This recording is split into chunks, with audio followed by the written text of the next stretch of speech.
ಗೌರವಾನ್ವಿತ ರಾಜ್ಯಪಾಲರನ್ನ ಭೇಟಿ ಮಾಡಿ ಕರ್ನಾಟಕದಲ್ಲಿರುವಂಥ ಡಿ.ಕೆ. ಶಿವಕುಮಾರ್ ಅವರ ಸರ್ಕಾರ ಅಕ್ರಮವಾಗಿ ಬಾಂಗ್ಲಾದೇಶಿಯರನ್ನ ಕರ್ನಾಟಕದ ಪರ್ಮನೆಂಟ್ ಮತದಾರರು ಮಾಡುವಂಥದ್ದು ಈ ಹುನ್ನಾರವನ್ನು ಮಾಡ್ತಾ ಇದ್ದಾರೆ.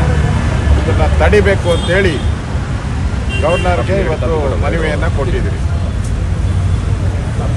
ಶಾಶ್ವತ ಪ್ರಮಾಣ ಪತ್ರ ಕೊಡೋ ಮುಖಾಂತರ ಯಾರು 10 ವರ್ಷ ಇರ್ತಾರೋ ಅವ್ರಿಗೆ ಪರ್ಮನೆಂಟ್ ಕೊಡೋ ಮುಖಾಂತರ ಅವರು ಈ ರಾಜ್ಯದ ಪ್ರಜೆ ಅನ್ನೋ ರೀತಿ ಮತ್ತು ಅವರಿಗೆ ಸಕಲ ಸೌಕರ್ಯಗಳು ರೇಷನ್ ಕಾರ್ಡ್ ಇರ್ಬೋದು, ಹೆಲ್ತ್ ಕಾರ್ಡ್ ಇರ್ಬೋದು, ಮನೆಗಳಿರ್ಬೋದು, ಇವೆಲ್ಲನೂ ಕೂಡ ನೀಟಾಗಿ ಅವ್ರಿಗೆ ಸಿಗುವಂಥ ಒಂದು ವ್ಯವಸ್ಥೆ ಆಗ್ತದೆ.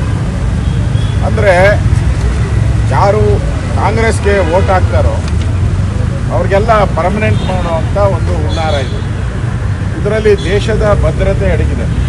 ಇವರೆಲ್ಲ ನಾಳೆ ಭಯೋತ್ಪಾದಕರಾದರೆ ಬಾಂಗ್ಲಾದೇಶದಿಂದ ಬಂದಿರೋರು ಈಗಾಗಲೇ PFI, AFD ಇವರ ಉಪಟಳ ಇಡೀ ಕರ್ನಾಟಕದಲ್ಲಿ ಜಾಸ್ತಿ ಆಗಿದೆ. ಅವ್ರ ಮೇಲೆ ಬಿದ್ದಂಥ ಕೇಸುಗಳನ್ನೆಲ್ಲ ಈ ಕಾಂಗ್ರೆಸ್ ಅವರು ವೋಟ್ಗೋಸ್ಕರ ವಾಪಸ್ ತೆಗಿತಾ ಇದ್ದಾರೆ. ಈಗ ಅದೇ ಬಾಂಗ್ಲಾದೇಶದವರು ಕರ್ನಾಟಕದಲ್ಲಿ ಕೂಡ 20 ರಿಂದ 30 ಲಕ್ಷ ಜನ ಇದ್ದಾರೆ ಅಂತೇಳಿ ಮಾಹಿತಿ ಇದೆ. ಈಗಾಗಲೇ ಅವ್ರನ್ನ ಗಡೀಪಾರು ಮಾಡುವಂಥ ಕೆಲಸವನ್ನು ಪೊಲೀಸ್